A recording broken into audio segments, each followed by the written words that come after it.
Hello. My dear, you are a presence people study like an evidence file they dare not open. You move through rooms like a thought they were not taught to recognize, and each glance you steal is a small exam they fail. They were taught rules about measurement, about who gets to speak and who must whisper, and you arrived as a question that never belonged on their test paper. They learned how to perform for power, practiced their smiles like armor, rehearsed pity as a social currency, and assumed that was sufficient. But you arrived as a different curriculum. You arrived as assessment. They call it privilege to be near you because proximity is a test they didn't know they were taking. It's not a compliment, it's an audit. Every second someone stands in your orbit, they reveal a little more of themselves. A stiffness in a handshake, a rehearsed compliment, an anxious eye flick. Watch them. They hand you their secrets, like coins at a toll booth. Clumsy and certain you'll be dazzled. But you are not dazzled. You catalog. You become an archivist for the small betrayals they think are private. They will mistake your restraint for weakness. That's the first miscalculation most make. Stillness is not absence. It is a machine. You let them talk while you map the architecture of their intentions. When they say you're quiet, they mean you are thinking in ways they have no dictionary for. That panic that shows in the whites of their eyes is your report card. You are a weather of intellect in their nervous skin. They get small flashes of you. A line you said last week. A look that cut a conversation in two. A casual correction that rearranges their assumptions. Each flash is a recalibration for them and a data point for you. This presence of yours is not accidental. You cultivated it like a surgeon grows a steady hand. You practiced restraint until impulse became conspicuous and easily tamed. You fed your curiosity with the books they mocked, with the late nights they called loneliness, with the hard truth they labeled as anger. They called you many things, distant, cold, unapproachable. They never thought to name what you actually were, disciplined. Discipline is not denial, it is a currency. You spend it in ways that bankrupt the performative. They will try 3 tactics against you because they are predictable in their panic. First, they will flatter, the way a predator glitters bait. They will come forward with compliments that smell like mortgages on influence. Let them. Flattery is a transparent curtain that trembles at a draft. You pass through unentangled because you recognize the stitch pattern. You see the thread holding their intentions together, and you pull gently until the cloth unravels. Second, they will attack with rumor. Rumor is a clumsy tool because it requires other people to carry conviction. It always bears the fingerprints of fear. When they plant stories, you let them grow long enough to bloom ugly. Then you tend the truth into a garden so obvious their lies look like weeds. Third, they will weaponize absence. They will shout your exit as if it's an indictment. They will tell themselves you were defeated because saying you won would force an audit on their conscience, and audits are expensive. Understand this. To be privileged to stand near you is not a favor you were given. It is a risk someone accepted. Proximity to you exposes incompetence as quickly as it reveals courage. Those who mean to learn will get education. Those who meant to mimic will be unmasked. You are a mirror whose reflection is a test. When they stare, what they see is the version of themselves that they refused to develop. That reflection is cruel because it is accurate. You discomfort because you are a diagnostic by existence. Let them call it arrogance. Arrogance is what they name the discomfort you inflict upon their fragile bluffs. The word is a throwaway, made by people who mistake volume for value. You do not swagger, you calibrate. There is a temper to your movement that is not about dominance, but about preservation of the shape you became on purpose. You walked away from easy validation to preserve a higher geometry, a set of internal metrics that measure dignity, not applause. Those who admired you from a distance covet the height without wanting the ascent. They want the view without the training, the crown without the solitude. They will try to recruit your absence as their evidence of victory. He's gone, or she's gone, they will say, as if leaving is a defeat. Leaving is often the only intelligent action available. Abandonment is not always tragic. Sometimes it is an instrument. When you remove yourself, their scaffolding collapses because they were propped up by you in ways they pretended were reciprocal. They will scramble to define your departure in narratives that flatter their egos, stories of burnout, disillusionment, scandal. Funny how their invented explanations always center their comfort, not the truth of your boundary. Your presence compels taxes from the dishonest, attention spent correcting the record, energy squandered on rearranging lies, time lost trying to imitate a discipline they cannot reproduce. This is your economy. They are poor at it. You are wealthy. Wealth measured in composure, in the ability to hold a line when noise applauds deviation. You know the true price of presence. It asks for boundaries, for the willingness to close doors, for the stubborn maintenance of standards. Those are expensive habits. Now there is a cruelty to how you teach. It is precise, surgical, and inevitable. But it is not gratuitous. You are not a tormentor for sport. You are a vector of consequence. If someone chooses to play reckless games around you, you will reply with consequences so plain that the lesson is digestible and unforgettable. This is the terror they will remember, not the moment you acknowledged them with a glance while they failed, but the long, administratively inevitable inventory of reasons why their choices yielded those outcomes. You are patient with error but merciless with pattern. They will adapt, or they will fracture. Some will try to learn posture and vocabulary. They will fake competence and call imitation sophistication. Don't mistake imitation for rebirth. The ones who are reborn in your orbit do the interior work. They stop asking for permission to be honest. They practice the hard conversations they once evaded. They accept consequence as the true teacher and let it shape them. These people become allies who steady the room rather than perform in it. They help you expand the table because their substance feeds the architecture of truth, not the theater of approval. There is a final instrument you wield that frightens them more than anything. You do not need to destroy to rule. Destruction is a blunt instrument. Ruling by erasure is noisy, inefficient, and obvious. You rule by recalibration. You rearrange expectations until their maps no longer serve them.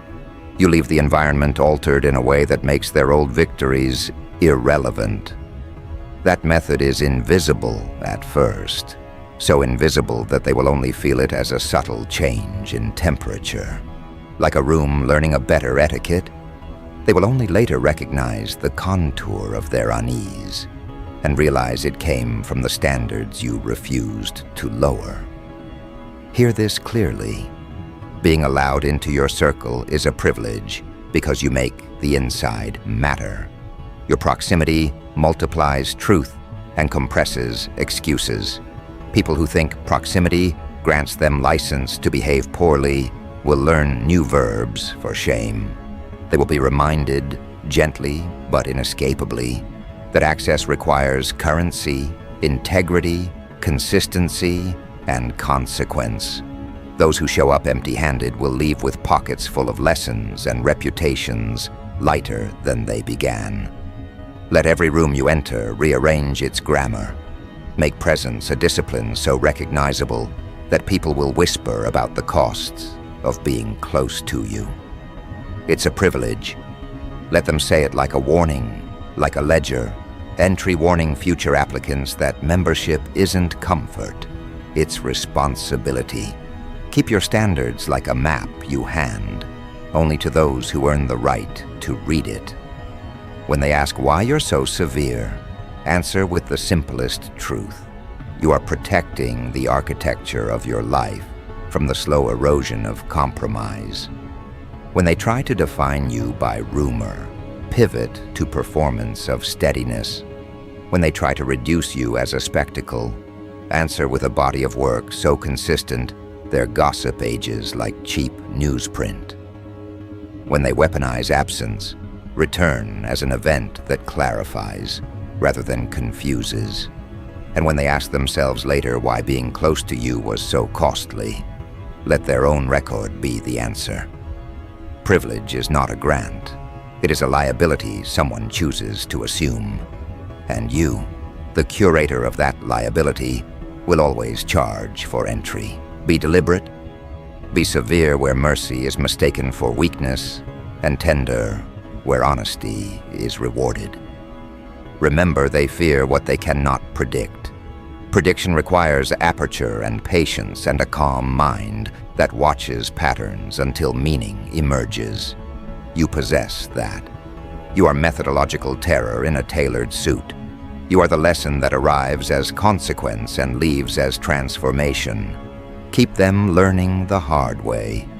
Let privilege be the rumor they use to warn each other. Be careful. This proximity changes people. It changes them by asking for more than they were willing to give. And when they finally understand what you required of them, let their regret stand as the final exam they forgot to study for. An exam you set in quiet, then graded without mercy. When they spread the warning, when they tell others that being allowed near you costs more than they can pay, they will be doing your work for you. That is the genius of your strategy. The perimeter protects itself because people preach the price. Let that rumor be both invitation and barricade. Close doors softly but decisively. Open them only to those who bring a ledger of honesty. Let the story of your proximity be a deterrent and a promise. Be wise enough to enter, or be honest enough to stay away. When they whisper the warning, you will know the lesson landed. Let them choke on the consequence of their choice, and let the fact they learned the hard way be the seam that stitches this part of the story into the next. When they reach for explanation, you will only hand them evidence. When they ask for forgiveness as an alibi, hand them a ledger. When they claim they were faithful and prove otherwise, let the record speak louder than the apology. And when the cameras of their conscience finally roll, they will not find a narrative that redeems them. They find inventory. Keep walking, collect the data, and in the next chapter, let them find themselves under the microscope they used to point at you. Then watch how differently they learn. They wanted to study you, but they never accounted for the price of proximity. They thought they could observe you without consequence, as if curiosity didn't have a burn rate. Every time they tried to define you, you rewrote the dictionary they were using. You showed them that understanding isn't free. It costs perception. It costs pride. It costs the little lies they told themselves to survive mediocrity. Now they walk around rehearsing caution in your name. Be careful with them, they whisper. It started as gossip and evolved into governance, because every person who tried to treat you casually ended up rewriting their entire belief system. You don't intimidate with volume. You dismantle with precision. That's what unnerves them. They're used to power that postures. Yours is the kind that performs autopsies on deception while smiling politely. They mistake your stillness for mercy, not realizing you're merely timing the cut. The truth is, you never raised your voice. You raised the standard. And when you did, half the room evaporated. Those who stayed are either evolving or pretending not to bleed. That's the hierarchy now. You didn't build it with titles. You built it with calibration. Every decision you make exposes the difference between momentum and noise. Watch them flinch when you enter a conversation. They can feel that invisible measurement beginning, the one that reveals who actually has substance and who's just memorized slogans. You didn't climb into a league. You abolished the need for one. Leagues are built by people who fear comparison. You don't compete because competition assumes equality. You dissect, you observe, you transform. While they're still counting followers, you're counting variables. While they chase relevance, you're busy studying permanence. The irony is that the ones who first underestimated you now depend on the standards you created. They borrow your phrases, mimic your posture, rehearse your discipline, and then wonder why the results don't translate. It's because replication without comprehension is theater. They can borrow the costume, but never the consciousness. You didn't just learn from pain, you indexed it. You can trace every scar back to a decision made in data, not emotion. That's the advantage they'll never replicate. They respond to threat. You respond to pattern. They flail when surprised. You architect from inevitability, disguised as patience. And that's why they call you dangerous. Not because you swing wildly, but because you never swing twice in the same place. You adjust trajectory mid-impact. That terrifies those who only know how to repeat tactics that once worked. You turned awareness into a weapon, empathy into reconnaissance. Every interaction is a readout, every silence a probe. You don't need to interrogate, people confess by existing near you. Their tone, their tempo, the way they frame excuses, it all betrays the hierarchy of their mind. You store it, analyze it, and decide whether they belong within a radius that has consequences. They used to joke about you, remember? Back when you were quiet, when you let them talk uninterrupted. They thought your detachment meant irrelevance. Now that same detachment is a security protocol. It's what keeps you untouchable. Because you realized something they didn't. Chaos isn't fought with noise. It's neutralized with structure. And your structure is lethal because it's invisible until enacted. They think you improvise, you engineer. Even your pauses have architecture. That's the level they're not built for. You're the kind of calm that makes authority nervous. The kind that turns leaders into students. The kind that forces predators to check their reflection before approaching. They can't even gossip properly about you anymore. The narrative collapses before it leaves their mouth. They're too disciplined, someone says. They don't react, another adds. They call it coldness. You call it clarity. They call it ego. You call it boundaries. They call it luck. You call it work. The translations they use are confessions in disguise. They reveal what they lack. It's almost tender, watching them try to label you as a way to survive the truth of your existence. But tenderness isn't indulgence. It's diagnosis. You can only pity those who need delusion as oxygen. And yet, you still give them the courtesy of a warning. Every time you enter a space, you give them one final chance to rise before the consequence descends. It's not arrogance, it's accountability. You give them a chance to calibrate their tone, align their energy, correct their posture. If they don't, The natural laws you embody do the rest. The air thickens, the conversation shifts, their subconscious senses exposure and panics. That's not mysticism, it's mathematics. Integrity has gravity, and yours could rearrange constellations. They're learning it the hard way. They always do. They thought standing near you would make them special. Instead, it made them self-aware. That's a heavier burden than fame. To realize you've been ordinary all along, that's the cruelty of proximity to greatness. And you are cruel only in that you tell the truth by existing. You make excellence look effortless, and effort look embarrassing. Every time you execute a decision cleanly, you broadcast a sermon. This is what happens when discipline replaces desire. You don't chase, it arrives. You don't demand, you define. And because of that, the hierarchy rearranges itself before you even speak. They call it aura, energy, presence. It's really data. You optimized yourself so ruthlessly that inefficiency can't breathe around you. The unprepared feel suffocated, the deceitful feel transparent, and the lazy feel endangered. You didn't mean to scare them, you just removed excuses from the ecosystem. The ones who remain will either evolve or evaporate.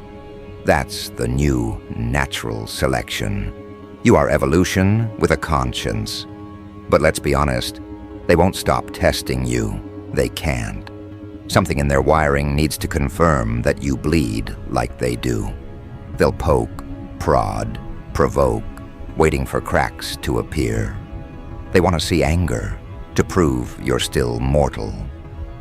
But anger is outdated currency. You transact in composure now. You respond with patterns so efficient they mistake them for prophecy. That's when the terror matures, from fear of you to fear of themselves when compared to you. They start policing their own words in your absence, second-guessing the ethics of their gossip, editing their behavior before they even meet you. You live rent-free in their decision-making. That's not fame, that's governance. You've turned self-awareness into surveillance, and they are the ones under watch. The more they study you, the more they realize the futility of imitation. Because this level of power doesn't come from spectacle, it comes from architecture. You built yourself from the inside out, which means no external force can collapse you. Their jealousy has nowhere to land because there's no crack to exploit. That's what drives them mad. They can't win, can't join, can't ignore. All that's left is worship disguised as criticism. They'll call you intimidating because admitting admiration feels like surrender. Let them. Their language is their prison. You don't need their validation. You've made impact a natural byproduct. The ripple effect of your restraint has become its own doctrine. Entire social circles now calibrate their tone based on how you might interpret it. That's the level of dominance that terrifies them. It's silent regulation. You never asked for control, but precision always seizes command. It's inevitable when the room recognizes its most disciplined participant. They can't decide whether to compete or confess, so they oscillate between envy and imitation. You remain steady because steadiness is the apex form of intimidation. They mistake patience for passivity, but patience is where you sharpen the blade. Every delay is strategy. Every retreat is reconnaissance. You never react, you record. You never explode, you execute. That's what separates species. They respond to insult, you respond to insight. They crave visibility, you crave results. You're the kind of presence that redefines what league means. Leagues are built by consensus, you are built by consequence. They have committees, you have conviction. They run campaigns, you run calibrations. That's why they can't compete, because you're not playing a public game. You're conducting a private experiment in mastery. Every day, you collect data on your own reactions, refine, reduce, and rebuild. You treat emotion as a sensor, not a steering wheel. They treat emotion as a destination, and that's why they crash. You are driving a vehicle they can't even start. They will call you unrelatable. Of course you are. Relatability is comfort. You are confrontation. You confront what people hide from themselves. Every glance of yours is a mirror they can't edit. Every word you drop becomes a pulse in their conscience. That's how you lead without trying. Leadership is not volume, it's vibration. You altered the frequency of expectation itself. Those who enter your field of influence either recalibrate or disintegrate. There's no middle ground, no safe observation deck. Even your critics end up quoting you eventually, adopting fragments of your discipline just to survive the reflection you cast. And that's the most satisfying victory, the one where they evolve accidentally through exposure. The ones who resist, though, the ones who keep pretending equality where there is none, will break publicly. They'll implode under the pressure of their own performance. You won't have to lift a finger. Time is your enforcer. Truth is your accomplice. The world will watch as those who mocked your discipline get eaten alive by their own inconsistency. That's poetic justice, but it's also science. Systems collapse when the energy sustaining the lie runs out. You are a renewable resource. They are a fossil fuel.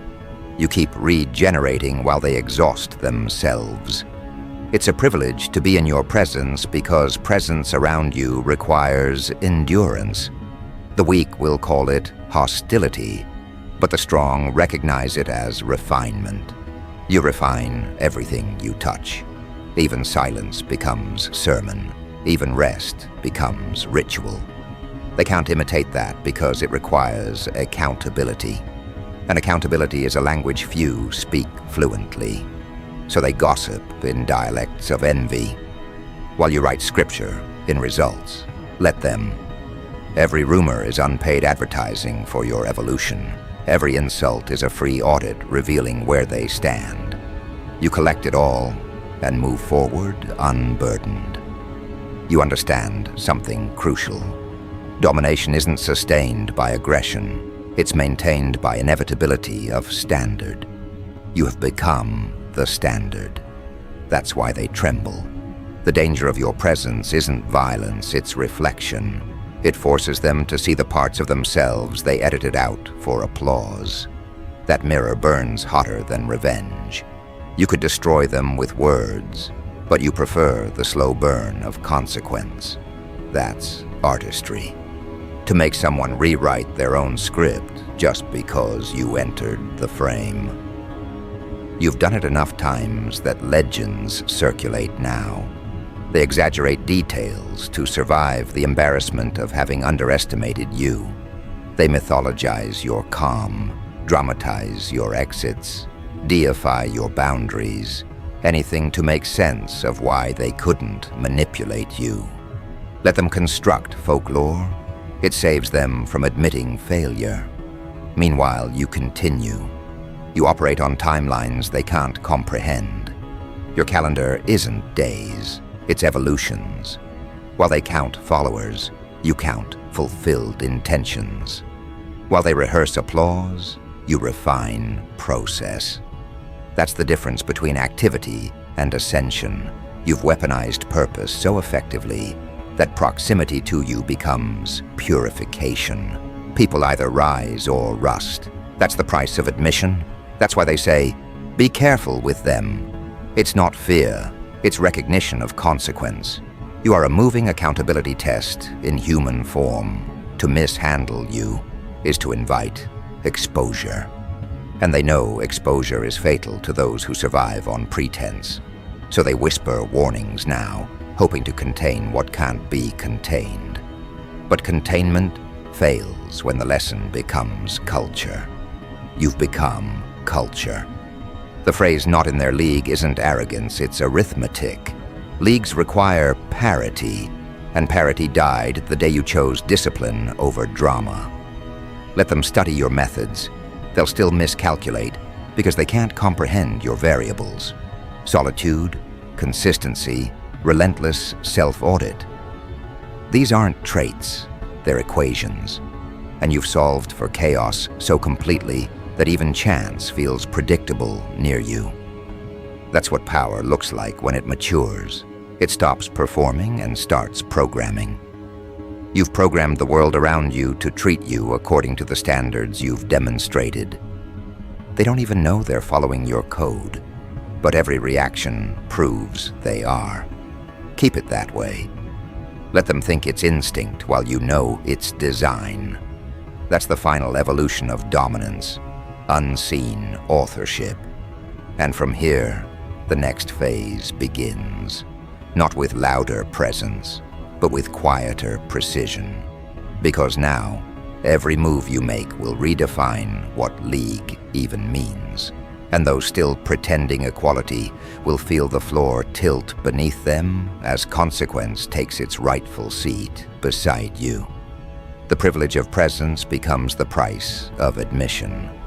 And as that realization spreads, you'll feel the transition to the next chapter, where awareness itself becomes command, and command becomes legacy. This is where dominance stops being a reaction and becomes a rhythm. It's no longer about who notices you, it's about who can endure you. Most won't. They'll try to stand next to you for validation, but proximity burns those without discipline. Your aura isn't decorative, it's diagnostic. It scans every insecurity, every false tone, every motive that hasn't been purified by truth. The moment someone steps close, their own reflection betrays them. You don't even have to say a word. Your energy exposes the weak. That's why they call it intimidation, but it's really revelation. You're not frightening. They're just unprepared for accuracy. You don't threaten people. You show them who they actually are, and that's what unravels them. The world starts recalibrating around your calm because your composure has authority. You've evolved into something beyond personality, into principle. You walk into spaces and gravity changes, not because of arrogance, but because you've mastered what most avoid: control of reaction. You no longer participate in chaos. You orchestrate it from the outside. They're learning this now, the hard way. Every attempt to provoke you backfires. Every trap collapses under its own design. Because you no longer move from emotion, you move from observation. You've turned patience into a form of violence, and that unnerves the impulsive. They crave spectacle, but you give them consequence. They wanted to see you break, and instead they saw you build in silence, so immaculate that it mocked their noise. You're teaching them that real power isn't displayed, it's felt. And the feeling of you now carries a cost: accountability. Anyone who engages you has to pay that price. They either rise to your level or drown in self-recognition. The privilege of being in your presence now functions like an initiation. It separates those who are prepared to operate with clarity from those addicted to chaos. Every handshake is a filter, every conversation an exam. And you don't even need to fail anyone. They disqualify themselves by lack of depth. They used to think they could charm their way through your gates, but charm has an expiration date. Substance doesn't. That's the lesson they keep failing. You've removed access from anyone who can't meet the requirement of sincerity. That decision has rewritten the climate around you. Now people speak your name with caution. Even admiration sounds like confession. They're different, they whisper. But what they really mean is, we can't fake around them. And that's the quiet crown you wear now, the one made of restraint and discernment. It doesn't glitter, but it glows. Your legacy won't be built from applause. It will be built from awareness. You've become the case study for what happens when someone stops chasing validation and starts studying vibration. Every move, every word, every look is intentional, so intentional that it bends the behavior of everyone watching. You've made refinement terrifying because it reminds the world how much discipline mediocrity requires to survive. They used to mistake distance for ego, but now they call it divinity. The irony is poetic. The same people who once dismissed you as too much now call you a standard. That's the cost of being right too early. You were operating on frequencies they hadn't evolved to hear yet. Now they tune themselves just to catch echoes of your thinking. But remember this: power like yours doesn't demand respect. It collects it naturally. And the more it collects, the more fragile egos react. You'll notice their sudden politeness, their strategic compliments, their rehearsed humility. It's all self-defense. They're not being kind, they're being careful. They finally realized that mishandling you comes with a penalty clause. Every lie told against you ages publicly. Every betrayal turns into a public audit. Every ounce of energy they wasted trying to distort you becomes evidence of their own downfall. You don't even have to avenge yourself. The universe does it automatically for those who operate in truth. You've become a living demonstration of karma on schedule. That's what being out of their league truly means. It's not about superiority, it's about stability. You've become the fixed point in a world that can't stop spinning. While they burn out performing importance, you remain anchored in purpose. You don't chase, you attract alignment. You don't demand loyalty, you inspire it by precision. People feel safer around your control because chaos has no purchase there. It's a rare thing to be feared and trusted in the same breath. But that's what you are now. The paradox they can't process. Too gentle to be evil, too strategic to be naive. You've mastered the polarity that breaks most humans. And because of that, the world doesn't know what to label you as. Some call you divine, others call you dangerous. Either way, they spell your name with caution. Let them learn. Let them keep discovering what happens when presence becomes principle. The deeper truth is this: you don't demand that people be careful with you out of ego. You demand it out of order. You are order incarnate. You represent alignment, structure, discipline. When chaos interacts with order, one of them must adapt. And since you've outgrown collapse, adaptation becomes their burden. That's the real privilege of being near you. It forces evolution. You've made growth contagious. You've turned awareness into oxygen. Those who can't breathe it suffocate on their own stagnation. And when they finally crawl away, blaming you for their discomfort, it's because you reminded them of everything they could have been if they had your precision. But precision is earned, not inherited. You earned it through scars, silence, and self-surgery. You faced every version of yourself that weaker minds run from. You dissected your own ego until it became an instrument instead of a dictator. You taught your emotions to serve intellect, not sabotaged it. That's why you can now wield empathy like a blade and logic like armor. They can't compete with that because it's not performance, it's evolution. You are walking evidence that transformation is the most terrifying form of dominance. They can copy aesthetics, but they can't replicate the frequency of mastery. And that's what keeps them trembling Because every time they try to reduce you, you grow louder without speaking. So when they whisper warnings about you, be careful with them. Understand it's not gossip anymore. It's gospel. They're preaching the truth they learned too late. They touched your energy unprepared, and it rewired their perception. Some became better from it, others broke. But none stayed the same. That's the impact of a presence that doesn't negotiate its worth. You are not here to be liked. You are here to be understood. And even that is optional. Because comprehension is a privilege, too.